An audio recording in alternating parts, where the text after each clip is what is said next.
Hello students, good morning. Good morning. Welcome to chemistry concept. क्या हालचाल है बच्चों? सब बढ़िया। सब बढ़िया। बढ़िया तो रहोगे ना, केमिस्ट्री किसके पास पढ़ते हो? चलो चलो चलो, आज फिर से एक नई उम्मीद के साथ आप आ गए हो, नहीं कि फिर से कुछ तूफानी मूड में कुछ बहुत अच्छा पढ़ने वाले हो आज, और वो है डेंसिटी। क्या? तो आज का टॉपिक है calculation of density for cubical system. Density के सम्स आपने टेक्स्ट बुक एनसीईआरटी खोल के देखा होगा, तो आपको डेंसिटी ऐसा कोई टॉपिक भी मिला होगा। हालांकि डेंसिटी में कैलकुलेशंस बहुत सारे आने वाले हैं, क्यूब रूट भी निकालना पड़ता है, तो भी ये क्वेश्चन नीट, एम्स, जेईई में होते हैं।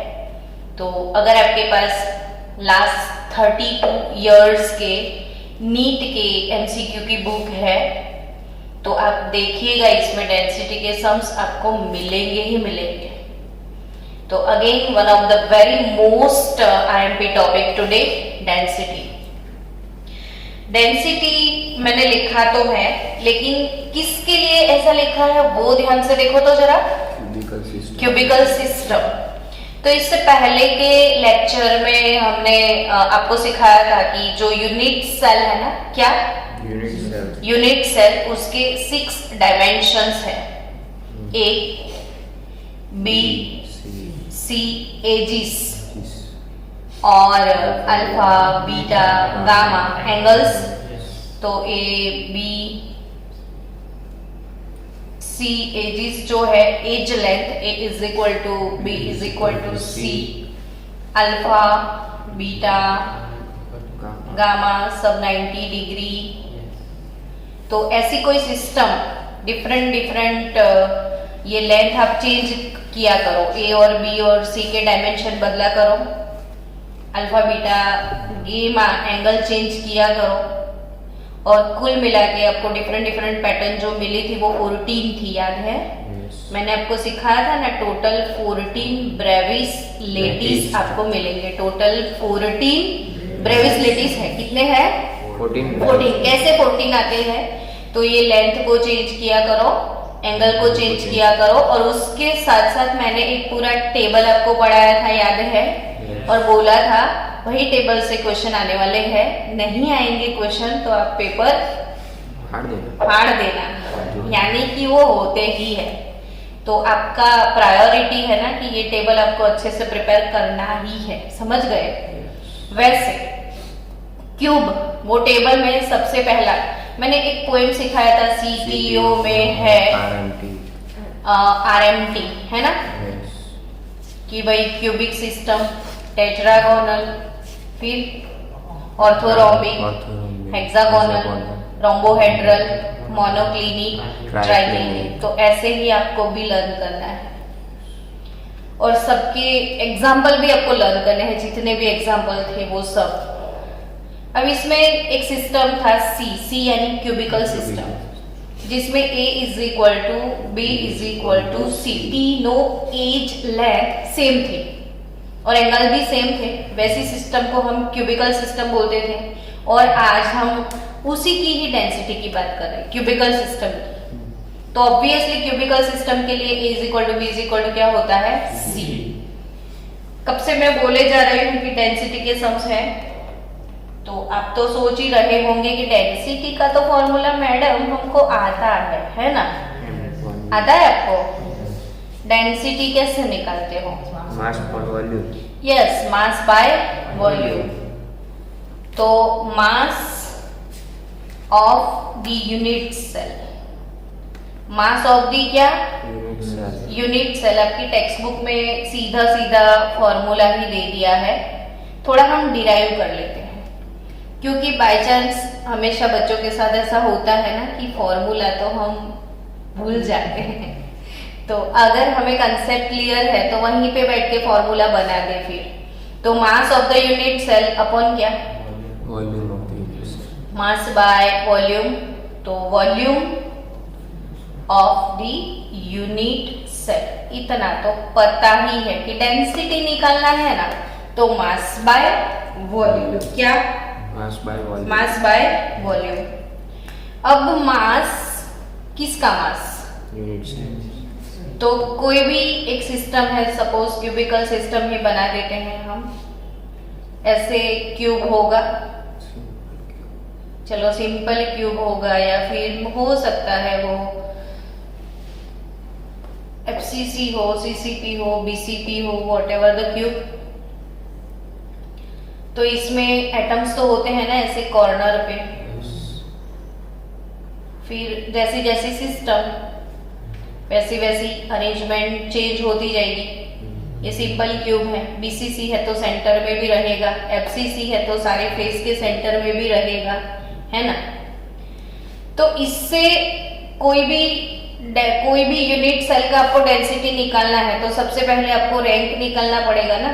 तो रैंक क्या था, number of atoms per unit cell. Number of atoms per rank मतलब क्या, number of atom per unit. Number of atoms per unit cell.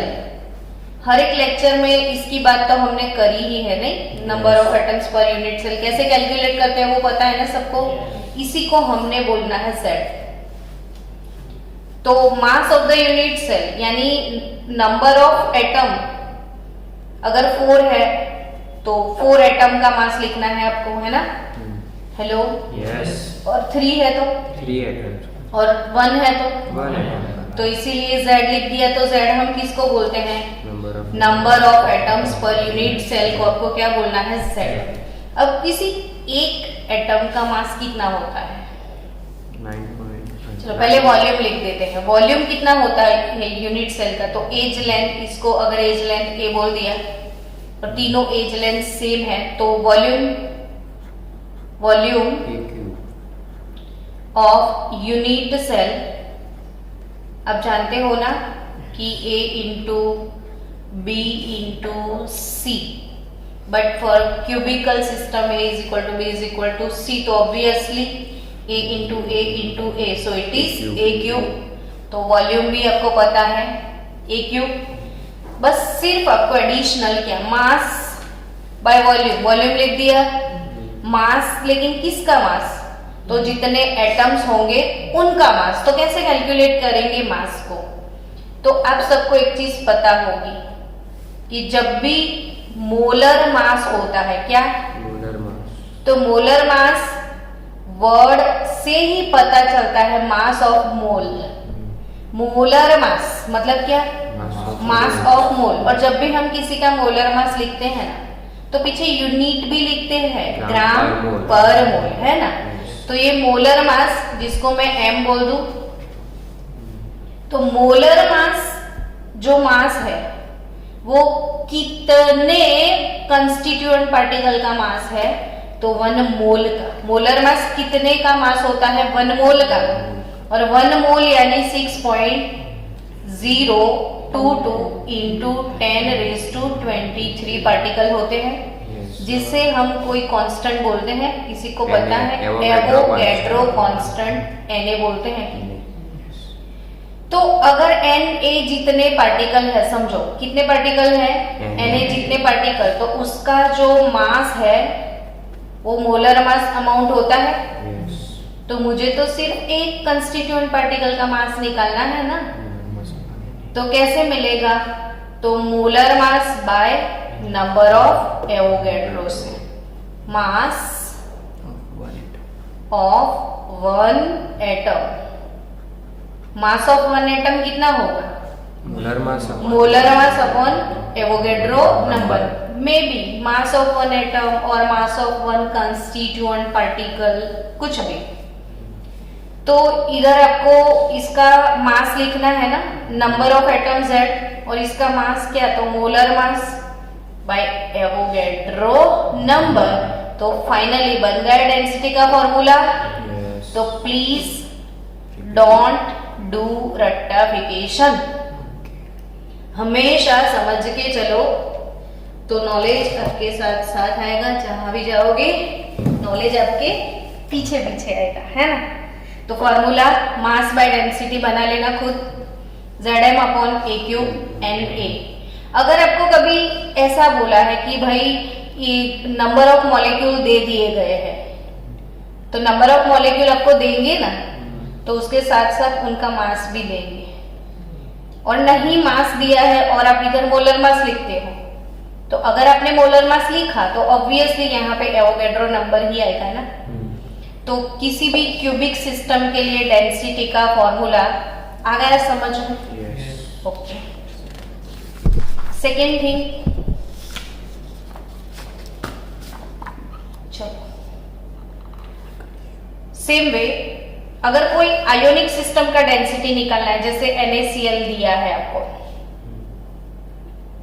या फिर सीजियम क्लोराइड का पूरा पूरा आयोनिक क्रिस्टल है, तो भी डेंसिटी का फॉर्मूला सेम रहेगा, Z m upon A cube number of Avogadro. But इसमें Z क्या होता है, तो नंबर ऑफ एटम नहीं, number of formula per unit cell. क्या? Number of formula per unit cell. अब ये number of formula per unit cell कैसे निकालेंगे, वही टेंशन रहेगा ना आपको। तो आज जो डेंसिटी के सम्स हो जाएंगे, फिर इसके बाद का जो लेक्चर रहेगा अपना, इसमें जितने भी क्रिस्टल सिस्टम है मैं आपको एक्सप्लेन करने वाली हूँ। कल मुझे बहुत सारे बच्चों ने क्वेश्चन पूछा, मैडम ये कैल्शियम फ्लोराइड में कैल्शियम का कोऑर्डिनेशन नंबर क्या होगा, फ्लोरीन का क्या होगा।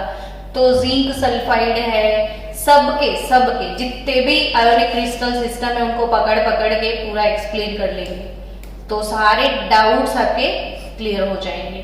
और ये फॉर्मूला कैसे निकालते हैं पर यूनिट सेल, तो एक एक क्रिस्टल सिस्टम एक्सप्लेन करेंगे तो आपको पता चल जाएगा कि कैसे नंबर ऑफ फॉर्मूला निकलती है। ठीक है, वो सारी इंफॉर्मेशन अपनी एनसीईआरटी टेक्स्ट बुक में नहीं है, लेकिन एडिशनल आपको वो इंफॉर्मेशन चाहिए तो इसके बाद वाला नेक्स्ट वीडियो वो ही होगा। तो आज आपको डेंसिटी का फॉर्मूला आ गया समझ में? यस और नॉट? कुछ तो बोलो जोर से। Yes, okay. यानी कि आप डेंसिटी के सम सॉल्व कर सकते हो, है ना? तो चलो ट्राई करते हैं आज। मेरे साथ साथ आपको क्वेश्चन भी लिखना है, इज इट ओके?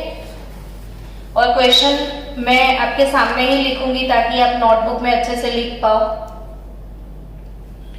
सिल्वर, मेरे साथ साथ लिखो आप, ताकि आपको सॉल्व करना भी आ जाए, क्वेश्चन भी लिखना है, सबको प्रॉपर टाइम भी मिल जाए।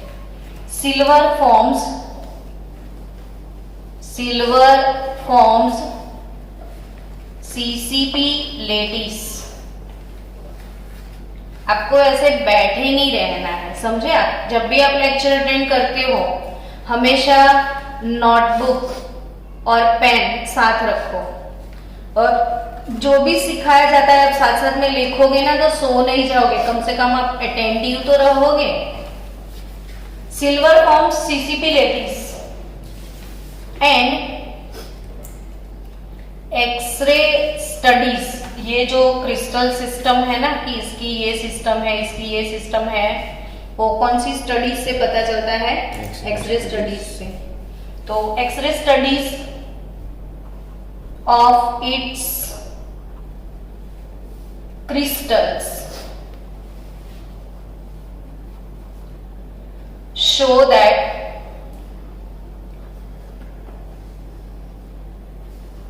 the age length, अरे यार एज लेंथ बताने के लिए इतना बोला सब कुछ edge length of its unit cell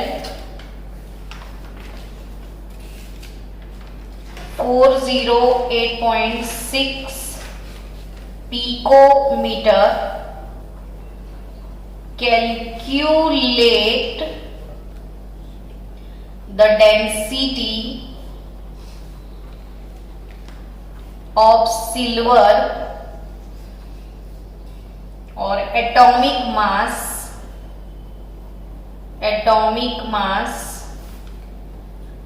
of silver is 107.9 unified mass। चलो क्वेश्चन लिखा सब लोगों ने। जब मैं बोल रही थी तो आपका ध्यान नहीं था, फिर से बोलो एक बार। Silver forms CCP lattice. तो आपको पहले क्वेश्चन शांति से रीड करना है, फिर जो जो इंफॉर्मेशन आपको क्वेश्चन में दिया गया है उसे शांति से लिखो, जिसे क्वेश्चन एनालिसिस बोलते हैं। और जिसका क्वेश्चन एनालिसिस पावरफुल, उसके सम्स पावरफुल। कुछ है होता ही नहीं अगर आप एनालाइज कर गए तो सिल्वर यानी एजी इतना तो लिख सकते हो आप। कौन सा लेटिस बना रहा है? सीसीपी। तो आपको इससे मिल जाएगा जेड। जेड मतलब सीसीपी का रैंक। सीसीपी का रैंक क्या होता है? जेड मतलब क्या? Number of atom per unit cell. तो सीसीपी में number of atom per unit cell कितना होता है Ghanshyam? CCP cubic close pack. और सीसीपी मतलब एफसीसी कितना होगा? 4। कैसे 4? तो 8 कॉर्नर पे रहेंगे और 6 फेस पे रहेंगे। कॉर्नर का शेयरिंग 1/8 पार्ट मिलेगा हमको, तो एक ये और फेस से 3 मिलेंगे, तो कुल मिला के हमें 4 मिलते हैं। तो सीसीपी के लिए जेड कितना होता है? 4। सबसे इंपॉर्टेंट चीज यही है घनश्याम जी कि आप घर पे जाके जो 4 यूनिट सेल आपको सिखाए गए हैं उसके मॉडल बनाओ। और जब मॉडल बनाओगे ना तभी पता चलेगा कि कौन सा यूनिट सेल कौन सा है और क्यों अब तक ये शेयरिंग नहीं कर पाए, तो सम्स कैसे सॉल्व करोगे? एक भी प्रॉब्लम सॉल्व नहीं होगा। तो सिल्वर सीसीपी लेटिस स्ट्रक्चर है, जेड 4 होगा। चलो अब show that the edge length of its unit cell, यानी आपके पास क्या है? एज लेंथ है ना, तो एज लेंथ को हम क्या बोलते हैं? ए बोलते हैं। वो कितना है? 408.6 पिकोमीटर है ना। चलो पिकोमीटर नहीं चलेगा क्योंकि डेंसिटी तो ग्राम पर सेंटीमीटर क्यूब में होता है और लेंथ किस में है? ये पिकोमीटर से। तो पिकोमीटर से आपको किस में जाना है? सेंटीमीटर में। तो कैसे जाओगे बोलो? 408.6 1 पिकोमीटर यानी कि कितने मीटर होते हैं वो बताओ। पिको यानी 10⁻⁻12। पिको कितना होता है? 10⁻⁻12 होता है। तो 10 नहीं है उधर 10⁻⁻12 ये मीटर हो गया। अब 1 मीटर के सेंटीमीटर कितने होते हैं? 100 यानी 10⁻² से और मल्टीप्लाई करना पड़ेगा ना। तो 408.6 10⁻⁻12 और मीटर के सेंटीमीटर कर दो तो 10⁻², ये हो गया सेंटीमीटर। तो 408.6 इंटू 10⁻⁻10 सेंटीमीटर। ये कन्वर्जन कभी भूलना नहीं है क्योंकि डेंसिटी ग्राम पर सेंटीमीटर क्यूब में होगा और मास जो है ना, मोलर मास हमारे पास ग्राम पर मोल में होता है और अगर ये ग्राम में है तो इसको हमें लेके जाना है सेंटीमीटर में। ठीक है, चलो अब आपका ये काम हो गया। ए का कन्वर्जन हो चुका है, जेड आपके पास है, तो आपको चाहिए molar mass capital M. Formula में मोलर मास जो है कैपिटल एम जो है वो चाहिए आपको। तो मोलर मास कितना है वो बताओ ना मेरे को सिल्वर का। तो 107.9 यानी कि अप्रोक्सीमेटली 108 ले सकते हो आप। तो इतने ग्राम पर मोल यूनिफाइड मास मतलब।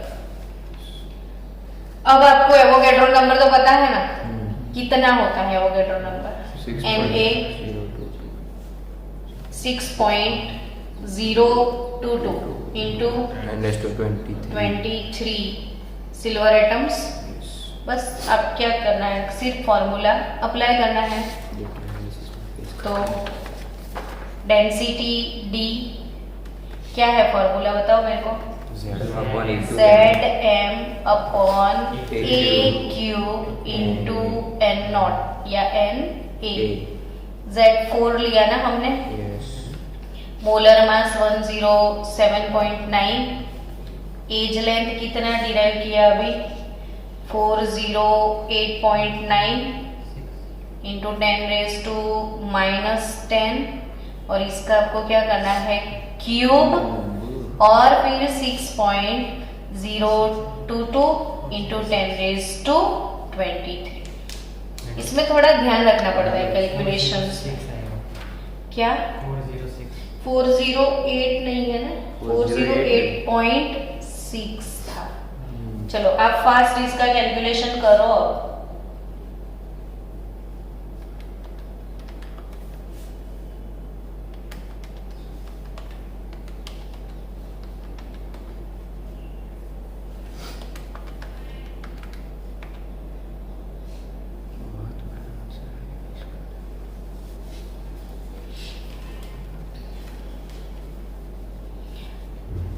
पोस्ट कर।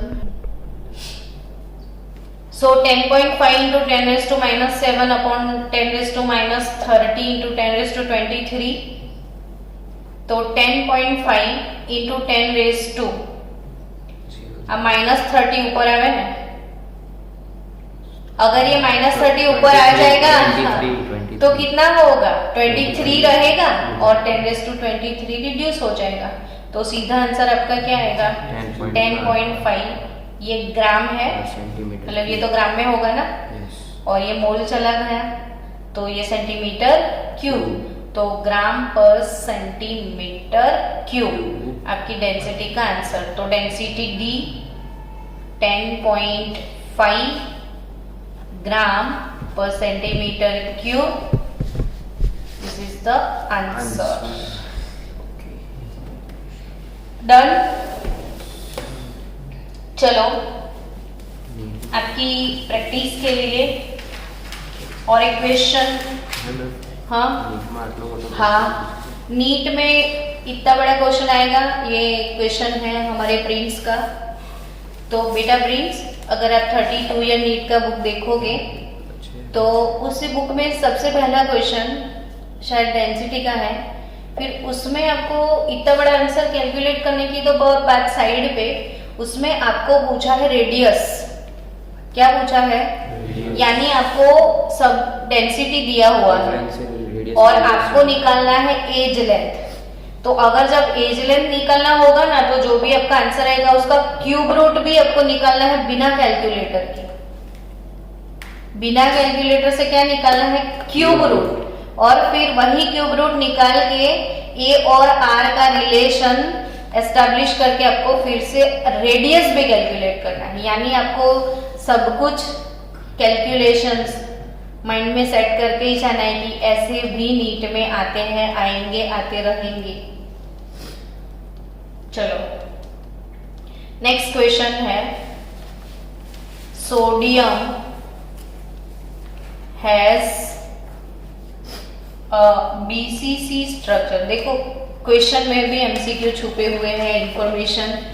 जब भी क्वेश्चन आता है मैं आपको समझाती हूँ। देखो sodium has a BCC structure, तो क्वेश्चन रीड करके भी याद रखो कि सोडियम का कौन सा स्ट्रक्चर है, BCC स्ट्रक्चर है सोडियम का, with nearest neighbour distance. BCC structure with nearest neighbour distance. 365.9 picometre. Calculate its density. और सोडियम का मोलर मास, एटॉमिक मास वैसे 23।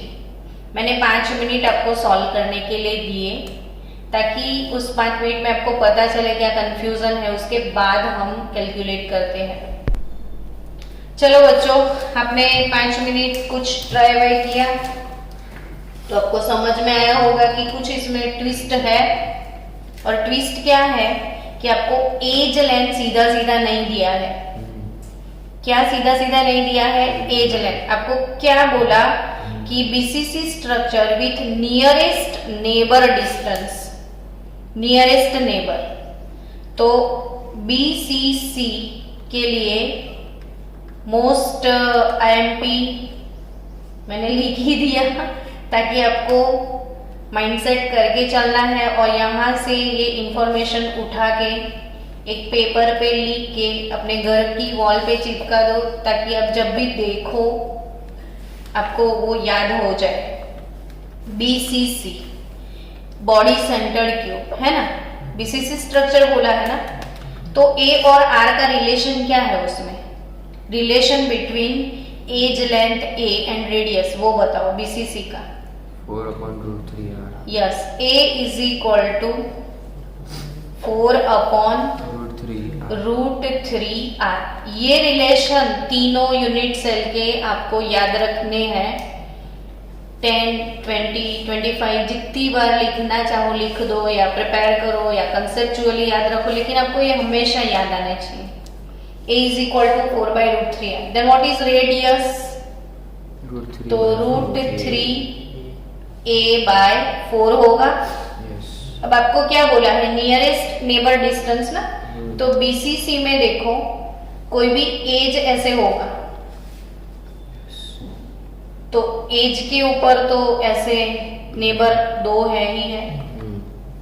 और कोई भी नियरेस्ट नेबर इधर भी आप देख लो तो दोनों की रेडियस 2r ही होंगे ना। नियरेस्ट नेबर, इसका ये वाला नेबर भी आप उठाओ तो नियरेस्ट नेबर डिस्टेंस r और r ट्वाइस r ही होगा ना।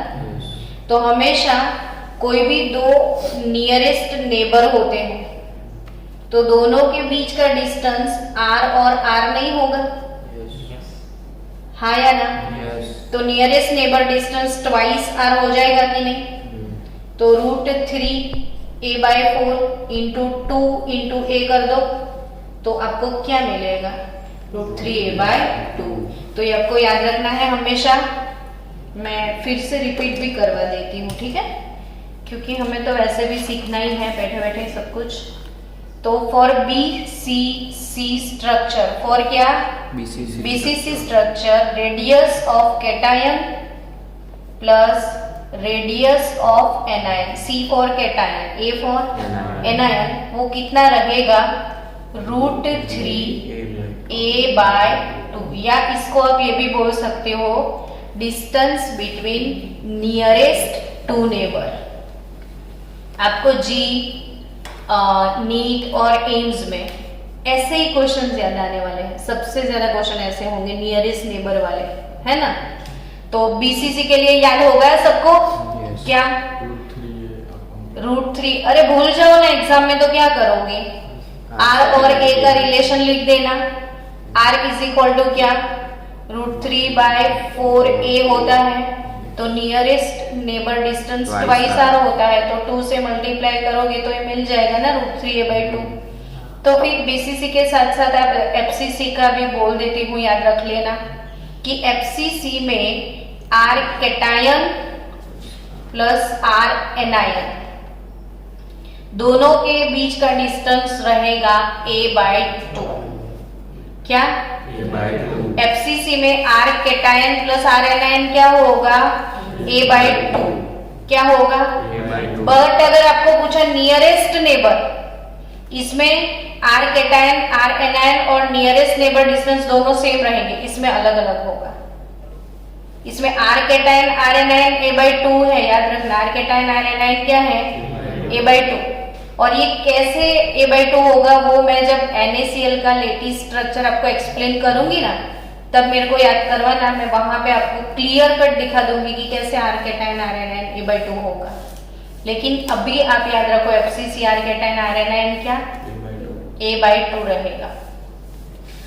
और इसमें nearest neighbour, distance between nearest neighbour अगर पूछ लिया तो A और R का रिलेशन याद है आपको, A is equal to 2√2R था, तो R इज इक्वल टू क्या होगा, A/2√2 होगा। तो नियरेस्ट नेबर डिस्टेंस 2R हो जाएगा, तो इसको 2 से मल्टीप्लाई करो तो A/√2 हो जाएगा। समझ गए? नियरेस्ट नेबर क्या होगा, A/√2, और R कैटायन RNN क्या रहेगा इसमें, A/2, और BCC में दोनों सेम, कुछ भी बोल दें। तो चलो आपको एज लेंथ मिल जाएगा। तो कैसे आपको एज लेंथ A लाना है, इसमें लेंथ ऑफ एज A, तो A नियरेस्ट नेबर डिस्टेंस दिया है ना, ट्वाइस R दिया है, कितना दिया था, nearest neighbour distance 365.9 is equal to √3 A/2 है। तो A क्या मिलेगा आपको, 365.9 इंटू 2 अपॉन √3। चलो फास्ट, मुझे आंसर चाहिए अब। A/2 √3D distance, 423.00। तो आंसर बोलो, 422.5। तो 422.5 आया आपका, और वो ये पिकोमीटर में था ना, तो ये आंसर भी किस में आएगा आपका, पिकोमीटर में। तो पिकोमीटर आपका एज लेंथ तो आ गया।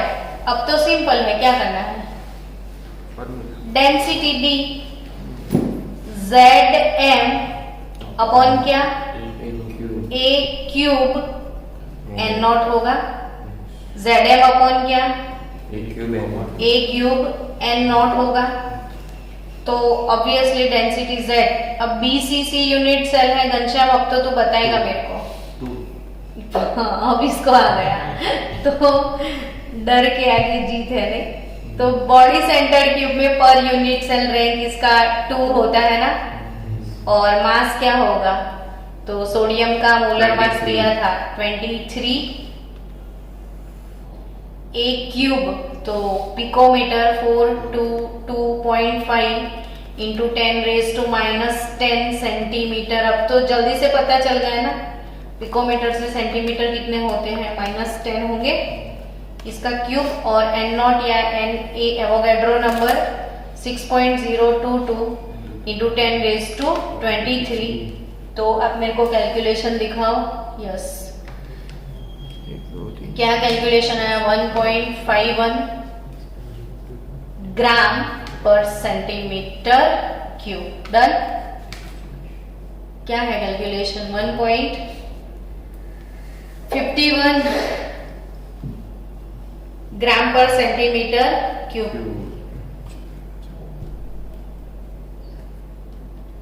फिर से कैलकुलेट करो तो वही आंसर आ रहा है। ठीक है, आंसर डजंट मैटर, कुछ वेरिएशन होगा तो देख लेना, अभी रनिंग में थोड़ा बहुत हो सकता है वेरिएशन। चलो 1.01 आ रहा है, कोई बात नहीं, चेक कर लेना 1.01 या 1.51। एक ही वैल्यू 319 वाली नहीं। हाँ, चलो ये हो गया 1.01 ग्राम पर सेंटीमीटर क्यूब। यानी डेंसिटी के सम्स माइंडसेट हो रहे हैं कि नहीं हो रहे हैं। चलो कुछ और फिर से, अब कुछ आपको होमवर्क में दिया जाए तो चलो नेक्स्ट और इक्वेशन करते हैं सॉल्व। होमवर्क के लिए प्रैक्टिस पेपर में आपको बना के भेज दूंगी डेंसिटी वाले सम्स का, तो लिखो और इक्वेशन आपको सॉल्व करना है। फिर प्रैक्टिस नहीं करोगे मेरे साथ अभी तो बाद में बोलोगे ये डाउट है वो डाउट है। Caesium chloride has cubic structure, ये आयोनिक क्रिस्टल का भी सिखा दो ना आपको, मेटल का सिखा, हाँ इसमें फॉर्मूला वाला है तो ये भी सिखा दो, और इसमें ही बच्चे गलती करके आते हैं। Caesium chloride has cubic structure, its density, caesium chloride का क्यूबिक स्ट्रक्चर मतलब बॉडी सेंटर्ड क्यूब है ये, ठीक है, बीसीसी होता है। इट्स डेंसिटी, आपके पास इसका क्या है, डेंसिटी है 3.99 ग्राम पर centimetre cube. What is the distance between cesium and chloride ion? What is the distance between cesium and chloride ion? है ना मस्त क्वेश्चन। तो distance between caesium and chloride हो गया। अभी इसके पहले के जस्ट लेक्चर में मैंने आपको यही चीज बोली थी कि बॉडी सेंटर्ड जो स्ट्रक्चर है इसमें आर कैटायन और आर एनायन के बीच का डिस्टेंस है √3a/2। क्यों? अभी तो एच लेंथ लाना पड़ेगा ना भाई डेंसिटी से, तो R cation plus R anion √3a/2 है, तो आपको क्या चाहिए, एज लेंथ ए चाहिए, तो ये डिस्टेंस मिल जाएगा कि नहीं? तो एज लेंथ ए कहां से लाओगे, डेंसिटी के फॉर्मूला से। तो अब डेंसिटी का फॉर्मूला बताओ, Zm अपॉन ए cube into Avogadro number Na, और क्या निकालना है आपको, ए निकालना है इस बार। तो अब डेंसिटी D 3.99 ग्राम पर सेंटीमीटर क्यूब दिया है। अब Z वाली बात आई कि Z बीसीसी स्ट्रक्चर है, तो बच्चे ज्यादातर क्या करते हैं पता है, ये बीसीसी होता है ना सीजियम क्लोराइड, तो Z2 लिख के आ जाते हैं और पूरा क्वेश्चन गलत। तो सीजियम क्लोराइड, अब आप भी वही बोलोगे मैडम 2 क्यों नहीं लिखेंगे, बीसीसी है तो, है ना, लेकिन ये सीजियम क्लोराइड पूरा फॉर्मूला है। तो number of unit cell formula कैसे लगता है वो सिखाती हूँ, ध्यान से देखना, आराम से समझ में आए वैसी बातें हैं, कुछ टफ इसमें है ही नहीं, आप इसको टफ बना देते हो सोच के। ये सिंपल सा क्यूब है, कहाँ पे एटम होते हैं वो बताओ ना मेरे को,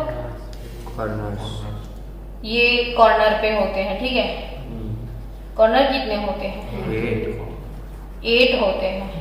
मैं ये सीजियम क्लोराइड बना रही हूँ, मैंने आगे भी एक मॉडल में आपको बोला था कि ये सीजियम क्लोराइड का क्रिस्टल है, तो ये जो पूरा पैकिंग है ना वो क्लोराइड से होता है। पैकिंग किससे होता है, क्लोराइड से। ये सारे कौन है, क्लोराइड्स हैं। तो 8 कॉर्नर पे इसमें 8 क्लोराइड्स है, तो कॉर्नर से हमें कितना हिस्सा मिलता है, तो पर यूनिट सेल आपको 1 तो क्लोरीन मिलेगा ना सिर्फ। कितने लोगों को समझ में आया सच्ची में कि ये जितने कॉर्नर है वहां पे तो क्लोरीन है। कॉर्नर कितने हैं, 8 कॉर्नर है, 8 कॉर्नर से 1/8 पार्ट मिलेगा, तो हमें पर यूनिट सेल 1 ही क्लोरीन मिलेगा ना। अब किधर है सीजियम, हाँ सीजियम कहाँ घुस के बैठा है,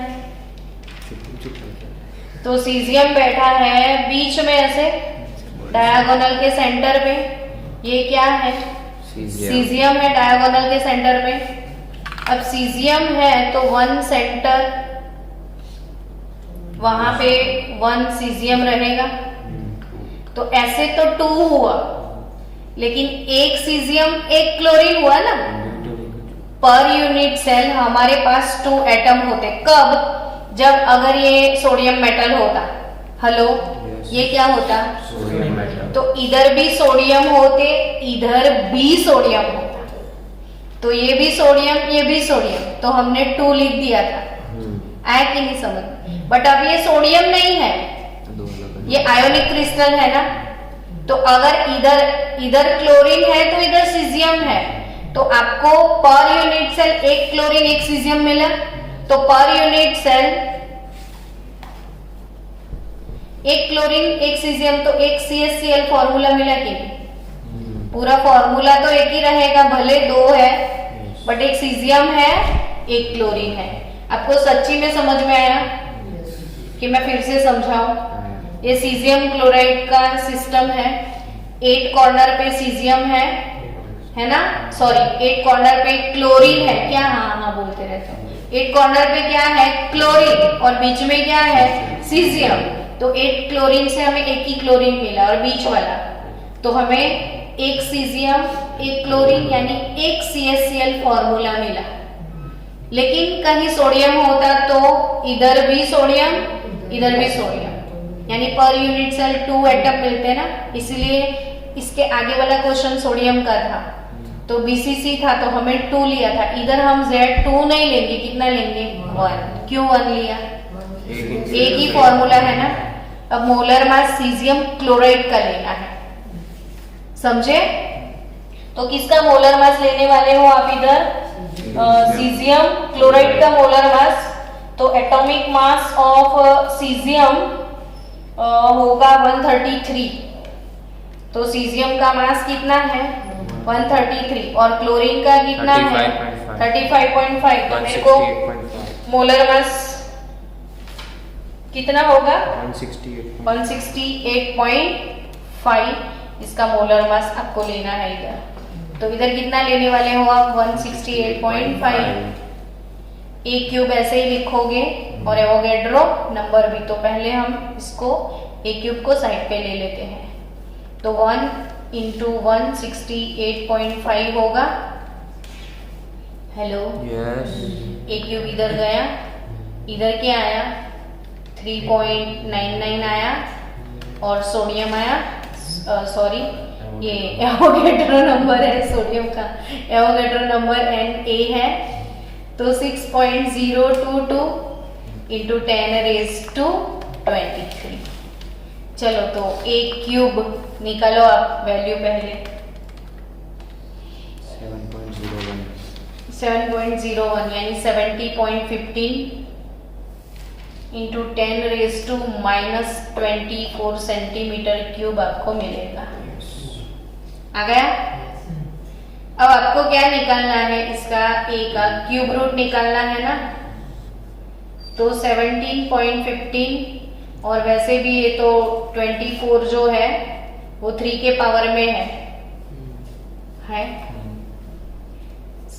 3 जा 24, यानी 10⁻⁻8 निकल जाएगा ये।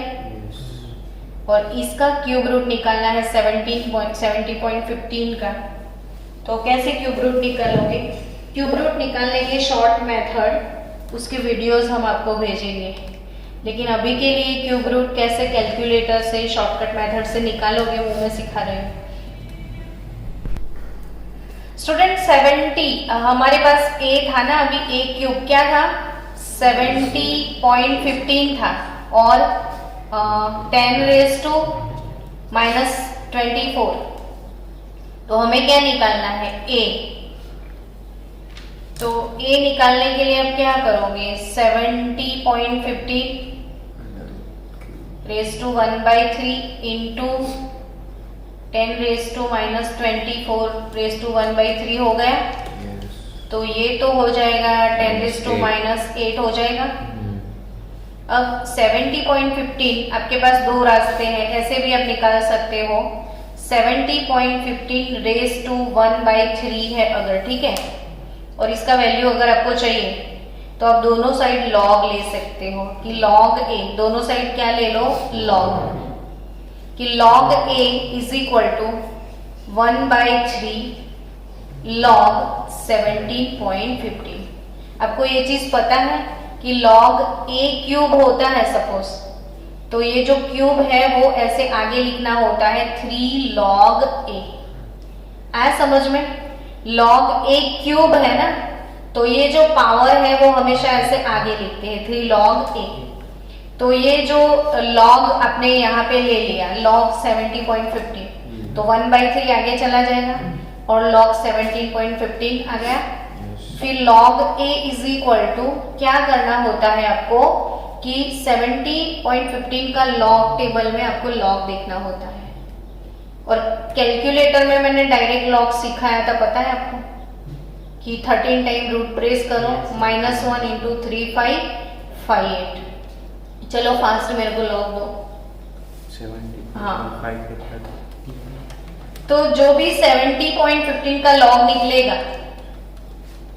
log वैल्यू निकालो इसकी 13 टाइम। कैलकुलेटर में शॉर्टकट log कैसे निकालोगे? 13 टाइम रूट का बटन प्रेस करो, फिर -1 इंटू 3558, फिर इक्वल टू प्रेस करो 1.84 1.84। श्योर? डिवाइडेड बाय 3 कर दे 0.61 0.61 जो भी तेरा आंसर आया। ठीक है, log a आ गया। अब a चाहिए ना, तो इसका एंटी लॉग करना पड़ेगा ना तुझे। एक लॉग को हटाने के लिए क्या लेना पड़ेगा? दोनों साइड एंटी लॉग। अब एंटी लॉग किसी का कैसे निकलेगा? तो जो लॉग का ऑपोजिट प्रोसेस है वो एंटी लॉग, यानी 0.61 आप लेके आए, तो यहां से प्रोसेस उल्टा स्टार्ट करो, डिवाइड बाय 3558 करो, फिर +1 करो, फिर 13 टाइम स्क्वायर करना है, यानी इनटू और इक्वल टू का बटन 13 टाइम प्रेस करो, इनटू इक्वल टू 13 टाइम, तो आपका आंसर आ जाएगा। क्या आंसर आया? 4.12 आया कि नहीं समझ में? आ गया। अगर ऐसे नहीं करना है आपको तो और एक शॉर्टकट कि इसका क्यूब निकालना है, तो 2248 वाला सिस्टम, यानी क्या करोगे? चलो कैलकुलेटर पे सब लोग 70.15 लिख दो। लिख दिया सबने? फिर 2248 का मतलब आपको रूट का बटन 2 टाइम प्रेस करना है, किया? फिर into √2 into √2 into √√ 4 time into √√ 8 time. ये शॉर्टकट है। क्या मिला? 4.12 आ गया। तो 2248 समझे? शॉर्टकट क्या है? 2248 मतलब रूट क्यूब कैसे निकालते हैं वो। तो आपको 4.12 एज लेंथ मिल गया। चलो, हमारा क्वेश्चन किधर था और हम किधर भटक गए रास्ता। तो 4.12 आया था, पर ये सेंटीमीटर क्यूब आया है। Metre cube. अब तो क्यूब रूट निकाल दिया तो सेंटीमीटर हो गया। और 4.8 आप इसको 412 कर दो, 2 डिजिट ऐसे शिफ्ट करोगे तो 10⁻⁻10 सेंटीमीटर हो जाएगा। और 10⁻⁻10 सेंटीमीटर अगेन पिकोमीटर हो गया। तो 412 पिकोमीटर में आप चले गए। अब आपको क्या निकालना था इसमें? डिस्टेंस ना। तो r के टाइम प्लस RNM 10⁻⁻10 सेंटीमीटर, दैट इज 1 पिकोमीटर। हाँ, तो ये √3 a का वैल्यू 412/2, तो आपको मिल जाएगा डिस्टेंस।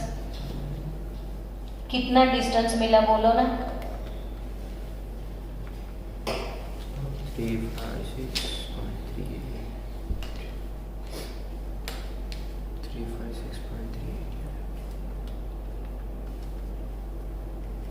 अपने वो वाले क्वेश्चन में लॉग है ना, इसमें गलत 1.84 लॉग लेके आए ना, आपका वैल्यू सही है। और 1.84 को 3 से डिवाइड करो तो 0.61 और इसका एंटी लॉग निकालोगे तो 4.12। ये मेथड समझ में आया? हाँ। और ये शॉर्टकट वाला मेथड भी समझ में आ गया, 2248 वाला। दोनों में से जो पसंद आए, ऊपर वाला ही दोनों में से जो पसंद आए वो आप कर सकते हो। और फिर उसके बाद जो वैल्यू आया तो r के टाइम प्लस RNM √3a/2, तो 356.38 आपका आंसर होगा। क्या ये क्वेश्चन समझ आया मेरे को? वो बताओ ना आप लोग। कंप्लीटली 100% पक्का? तो फिर से वीडियो रिपीट कर लेना ताकि आपको सब कुछ समझ आए। और अगर फिर भी एक क्यूब निकालना नहीं आता है तो मेरे पास आ जाना, डायरेक्टली मैं सिखा दूंगी।